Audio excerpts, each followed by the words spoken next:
नमस्कार दोस्तों, अटल अनुसंधान अकादमी यूट्यूब चैनल में आप सभी का हार्दिक स्वागत है। दोस्तों, सुबह के इस वीडियो में मैं ऐसी सूचनाओं के साथ उपस्थित हूं जो आज के विभिन्न समाचार पत्रों में छाई हुई हैं एवं विद्यार्थी जीवन के लिए बहुत ही महत्वपूर्ण है। तो दोस्तों, देखते हैं ऐसी कौन कौन सी सूचनाएं हैं। दोस्तों, सूचनाओं को शुरू करने से पहले एक महत्वपूर्ण बात मैं आपको बताना चाहूँगा। यदि आपने अभी तक हमारे चैनल अटल अनुसंधान अकादमी यूट्यूब चैनल को सब्सक्राइब ना किया हो तो जरूर सब्सक्राइब कर लें, बेल आइकन को प्रेस कर लें ताकि कोई भी नोटिफिकेशन सबसे पहले आपको मिल जाए। दोस्तों, यहाँ पर UGC net JRF assistant professor, PGT, TGT, GIC lecturer, LT grade व अन्य प्रतियोगी परीक्षाओं की तैयारी कराई जाएगी। ये हमारा व्हाट्सएप नंबर है 8543856728। इस पर मैसेज करके आप हमारे व्हाट्सएप ग्रुप से भी जुड़ सकते हैं। अब नजर डालते हैं आज की महत्वपूर्ण खबरों पर। तो यहाँ पर आप देख रहे हैं, औद्योगिक विकास विभाग में 1467 पद रिक्त, जल्द होगी भर्ती। दोस्तों, जैसा कि आप जानते हैं कि उत्तर प्रदेश में जब से बाबा जी की सरकार आई है, माननीय मुख्यमंत्री योगी आदित्यनाथ जी की सरकार आई है, तो विभिन्न समाचार पत्रों में वैकेंसी की कमी नहीं है, नौकरी की कमी उत्तर प्रदेश में बिल्कुल नहीं है। अमर उजाला, दैनिक जागरण, हिंदुस्तान जैसे राष्ट्रीय समाचार पत्रों में हमेशा आए दिन नौकरी आती है और थोड़ा बहुत नहीं, बम्पर वैकेंसी आती है। वो किसी को मिले या न मिले वो अलग की बात है। यहाँ पर आप देख रहे हैं, औद्योगिक विकास प्राधिकरण औद्योगिक विकास विभाग में जल्द 1467 पदों पर भर्ती होने जा रही है। इसमें सबसे ज़्यादा 1299 पद समूह ग के हैं। यह पद विभिन्न औद्योगिक विकास प्राधिकरणों में रिक्त हैं। सीधी भर्ती के इन पदों का अधियाचन नियुक्ति व एवं कार्मिक विभाग को भेजा गया है, वहीं से इसे अधीनस्थ सेवा चयन आयोग भेजा जा रहा है। इस समय ग्रेटर नोएडा में केवल समूह ग के ही 31 पद रिक्त हैं, बाकी श्रेणी में कोई पद रिक्त नहीं है। यमुना एक्सप्रेसवे औद्योगिक विकास प्राधिकरण में समूह ख में 6 और समूह ग में 9 पदों पर नियुक्ति होनी है। नोएडा में समूह क में 1, समूह ख में 2 व समूह ग में 51 पद रिक्त हैं। यूपी सीडा यानी उत्तर प्रदेश राज्य औद्योगिक विकास प्राधिकरण में समूह ख के 12, समूह ग के 21 व समूह घ के 5 पद भरे जाने हैं। इसी तरह गोरखपुर औद्योगिक विकास प्राधिकरण में केवल समूह ग के 14 पद खाली हैं। लखनऊ औद्योगिक विकास प्राधिकरण यानी लीडा में समूह ख का 1 व समूह ग के 11 पद रिक्त हैं। तो दोस्तों, इस प्रकार से 1467 पदों पर भर्ती होनी है। और ये भर्ती कब आएगी, भर्ती का विज्ञापन कब जारी होगा और कब इसका परीक्षा होगी, कब इसके जो है पूरी होगी ये भर्ती, ये तो चिंता का विषय है। जैसा कि आप जानते हैं कि कुछ दिन पहले, लगभग 20 दिन पहले माननीय मुख्यमंत्री योगी आदित्यनाथ जी द्वारा आदेश दिया गया था, सभी विभागों के अध्यक्षों को बुला करके बैठक ली गई थी कि सभी भर्तियों को, उत्तर प्रदेश में जितने भी पद खाली हैं, इन भर्ती प्रक्रियाओं को 3 महीने के अंदर शुरू कर दिया जाए और 6 महीने के अंदर नियुक्ति पत्र बांट दिया जाए। लेकिन दोस्तों, जिस प्रकार से आयोग के अध्यक्ष सदस्यों की, कर्मचारियों की जिस प्रकार की कार्यशैली है, उसमें हम प्रश्न चिन्ह खड़े करते हैं और इनकी कार्यशैली को देखते हुए कहा जा सकता है कि 3 महीने और 6 महीने की बात तो बहुत दूर, 6 साल में भी भर्ती प्रक्रिया पूरी नहीं हो पाएगी। फिर भी देखते हैं कब तक ये भर्ती आती है और पूरी होती है। इसके बाद 54,000 जवानों की भर्ती प्रक्रिया 2 साल से लंबित, लिखित और फिजिकल परीक्षा होने के बावजूद अब तक रिक्त पदों का नहीं भरा जा सका। यहाँ पर आप देख रहे हैं, सुरक्षा बलों में बड़े पैमाने पर रिक्तियों के बावजूद नियुक्ति की रफ्तार सुस्त है। सभी सुरक्षा बलों में 2018 में 54,953 जवानों की भर्ती के लिए प्रक्रिया शुरू हुई थी, लेकिन लिखित और फिजिकल परीक्षा होने के बावजूद अब तक रिक्त पदों को नहीं भरा जा सका है। यहाँ पर आप देख रहे हैं, सूत्रों का कहना है कि रिव्यू मेडिकल की प्रक्रिया चल रही है। सरकार चाहती है कि जल्द से जल्द भर्ती प्रक्रिया पूरी हो। उधर अर्धसैन्य बलों से जुड़े एक संगठन में नियुक्ति में देरी के मामले को गृह मंत्रालय और प्रधानमंत्री कार्यालय के सामने उठाया है। तो दोस्तों, आप जान रहे हैं कि पुरानी भर्ती अटकी रही और 1 लाख पद खाली हो गए। यहाँ पर जो पुराने 54,000 भर्ती तो अभी लटकी है, 1 लाख पद और खाली हो गए हैं। तो यहाँ पर आप जान रहे हैं कि 54,000 छात्रों का भविष्य अधर में लटका हुआ है। तो सरकार से आग्रह है कि 54,000 जवानों को जल्द से जल्द नियुक्ति का रास्ता प्रशस्त करें। साथ ही साथ जो सेना में 1 लाख पदों पर जो वैकेंसी खाली हुई है, इन पदों के लिए भी विज्ञापन जारी करें। तो इसके लिए छात्रों के लिए अच्छा होगा और इससे रोजगार का रास्ता प्रशस्त होगा, बेरोजगारी दूर होगी। डीएलएड के 2.53 लाख प्रशिक्षु प्रमोट। यहाँ पर आप देख रहे हैं कोरोना के कारण परीक्षा नियामक प्राधिकारी नहीं करा सका था परीक्षा। 2019 बैच के 1.74 लाख प्रशिक्षु प्रथम से द्वितीय सेमेस्टर में प्रोन्नत। डीएलएड के 2.53 लाख प्रशिक्षुओं को बिना परीक्षा लिए प्रमोट किया गया है। कोरोना महामारी के दौरान परीक्षा नहीं होने के कारण प्रदेश सरकार की गाइडलाइन के अनुसार इन प्रशिक्षुओं को अगले सेमेस्टर में प्रोन्नति दी गई है। सचिव परीक्षा नियामक प्राधिकारी अनिल भूषण चतुर्वेदी की ओर से शुक्रवार को जारी परिणाम के मुताबिक डीएलएड 2019 बैच के प्रथम सेमेस्टर में प्रवेश लेने वाले 1,82,780 प्रशिक्षुओं में से 1,74,161 दूसरे सेमेस्टर में प्रमोट किए गए हैं। 5,960 अयोग्य हैं, जबकि संस्थानों से आवेदन नहीं मिलने या डाइट से स्वीकृत नहीं मिलने वाले प्रशिक्षुओं की संख्या 2,659 है। तो दोस्तों यहाँ पर आप देख रहे हैं कि 2,53,000 प्रशिक्षुओं को प्रमोट कर दिया गया है। इसमें प्रथम एवं तृतीय सेमेस्टर के प्रशिक्षु शामिल हैं। यहाँ पर आप देख रहे हैं डीएलएड 2018 के तीसरे और डीएलएड 2019 के दूसरे सेमेस्टर के 2.53 लाख प्रशिक्षु हुए प्रमोट। भर्ती का विज्ञापन लटकाने पर प्रतियोगियों में नाराजगी। जहां दोस्तों ये उत्तर प्रदेश में 3900 असिस्टेंट प्रोफेसर भर्ती का मामला है। जैसा कि आप जानते हैं कि पिछले साल उत्तर प्रदेश के उच्च शिक्षा में 4500 पदों के लिए अधियाचन आया था। 4500 पदों के खाली होने का पता चला था, किंतु इसके बाद सरकार के द्वारा इसकी क्रॉस चेकिंग कराई गई और छात्र शिक्षक अनुपात नए तरीके से तय किया गया। इसके बाद 3900 पदों के लिए शासन की अनुमति मिली है, किंतु आयोग अभी तक विज्ञापन जारी नहीं किया है।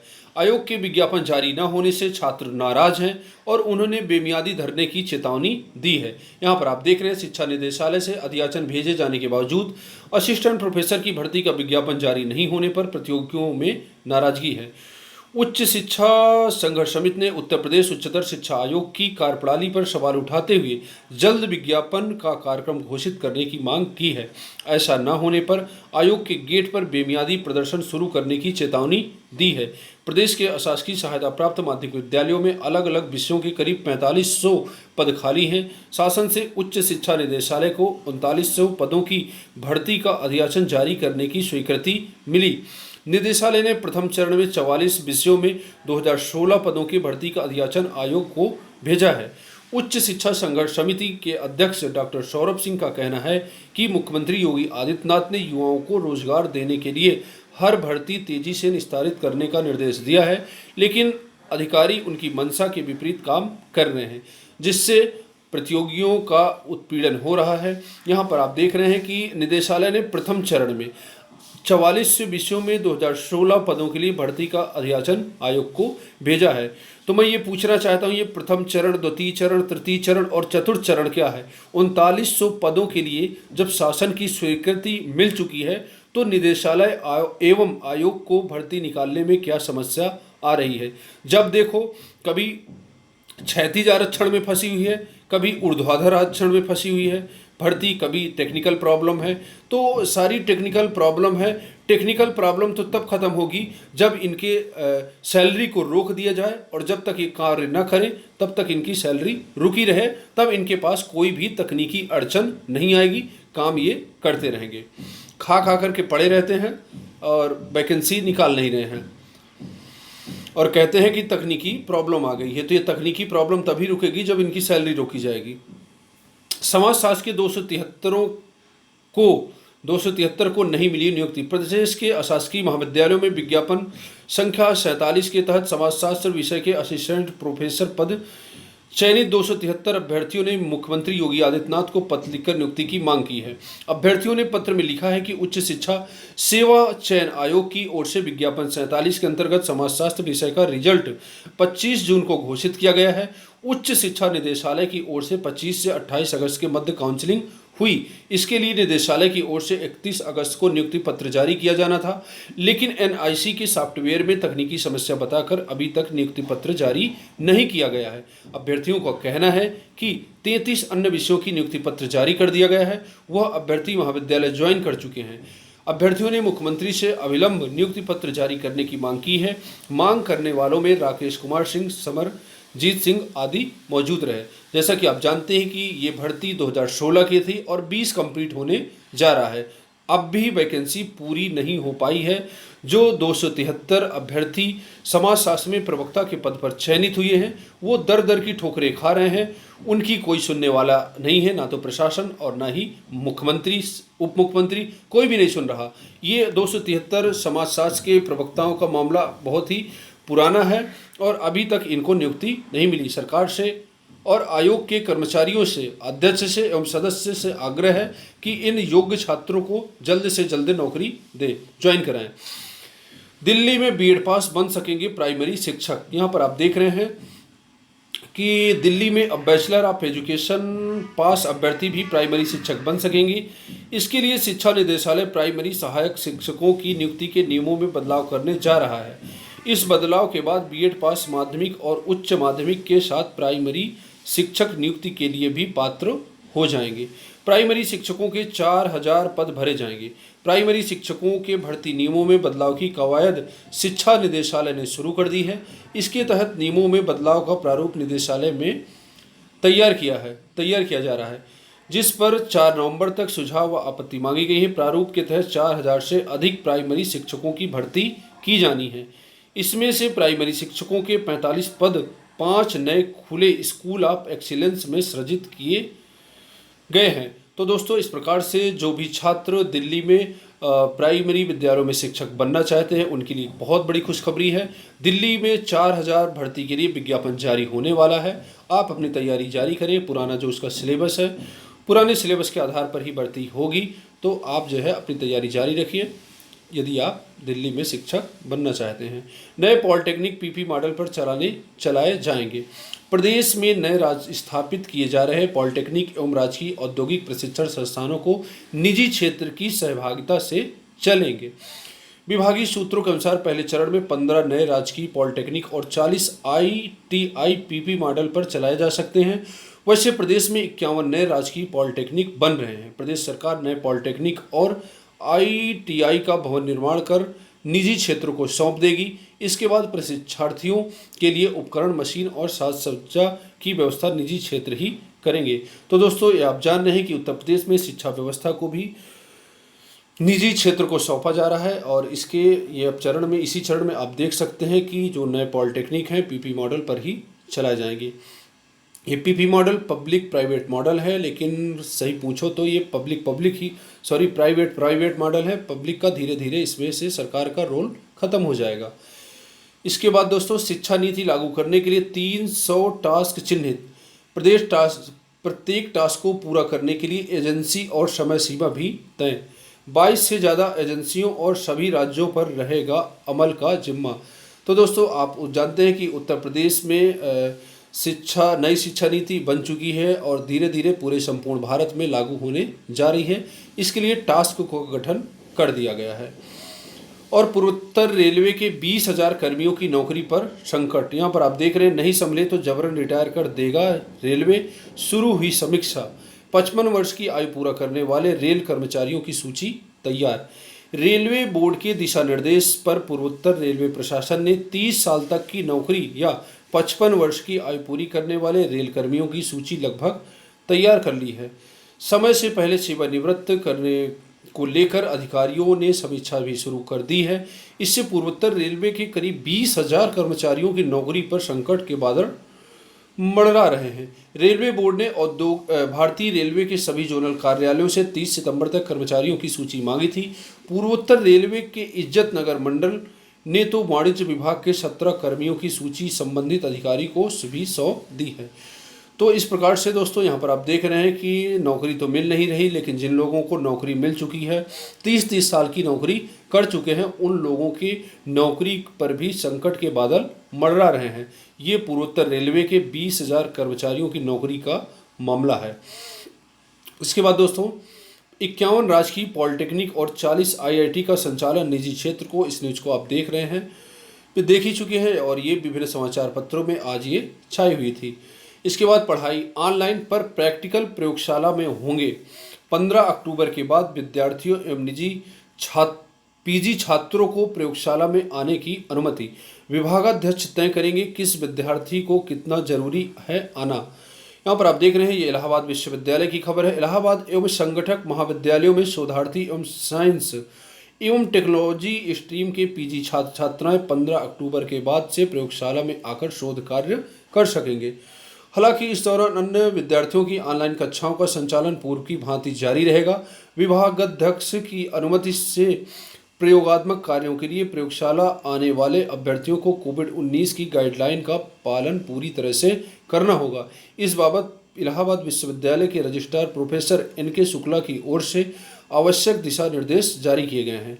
तो दोस्तों, जैसा कि आप जानते हैं कि ये कोरोना महामारी के कारण, कोरोना संक्रमण के चलते शोध कार्य का एवं प्रयोगात्मक कार्य पूरी तरह से ठप हो चुके थे। अब धीरे धीरे 15 अक्टूबर से शोध कार्य एवं पीजी छात्रों को प्रयोगशाला में आने की अनुमति दी गई है और इन कार्यों को प्रक्रिया फिर से शुरू हो जाएगी। SSC CGL 2018 का स्किल टेस्ट 18 और 19 दिसंबर को। कर्मचारी चयन आयोग भर्ती परीक्षाओं को निस्तारित करने की प्रक्रिया तेज कर दी है। इसके तहत कंबाइंड ग्रेजुएट लेवल परीक्षा 2018 टियर 3 के स्किल टेस्ट की तारीख शुक्रवार को घोषित कर दी गई है। SSC ने उक्त परीक्षा का रिजल्ट 30 सितंबर को घोषित कर दिया था।